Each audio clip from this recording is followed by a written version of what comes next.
Hello friends, ચાલો આજે હું જે પણ કંઈક બનાવું છું એની રેસીપી આપની સાથે શેર કરું. તો ચાલો. એકદમ ઠંડો ઠંડો શરબત. તો એના માટે હું એકદમ તાજું નારિયેળ અને તાજી કાચી કેરી લઈ લીધી છે.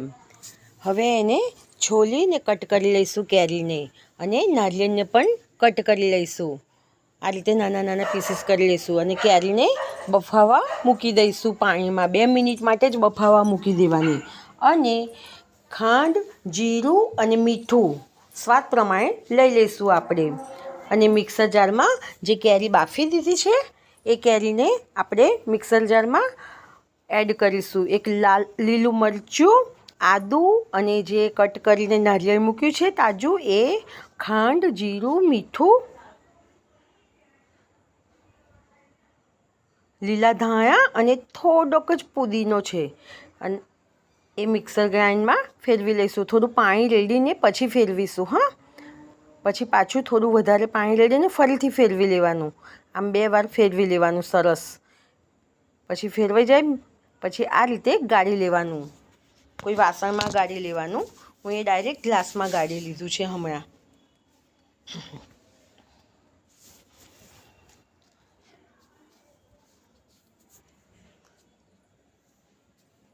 સ્વાદ પ્રમાણે પાણી એડ કરવાનું આપણે.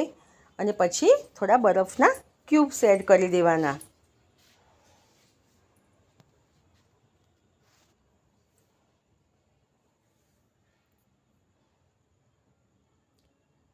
એકદમ ઠંડો ઠંડો અને હેલ્ધી અને સરસ તાજો એકદમ શરબત આપણો રેડી છે.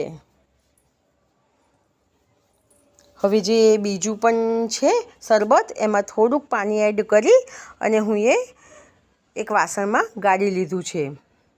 મારે આયુષના ફ્રેન્ડ આવે છે, આયુષનો હમણાં જ ફોન આવ્યો એટલે એમના માટે હું 6 ગ્લાસ હવે પેલા બીજા શરબતમાંથી રેડી કરું છું. આપણે જાડો પાતળો આપણે ટેસ્ટ પ્રમાણે કરવાનો. થોડો પાતળો હશે ને તો વધારે ટેસ્ટી લાગશે. જુઓ, આમાં હું પાણી એડ કરી અને પછી બરફના ક્યુબ્સ નાખીને બીજા 6 ગ્લાસ એડ કરી દીધા છે. બરાબર થઈ ગયા છે. બીજા 6 ગ્લાસ રેડી. એકદમ ઠંડો શરબત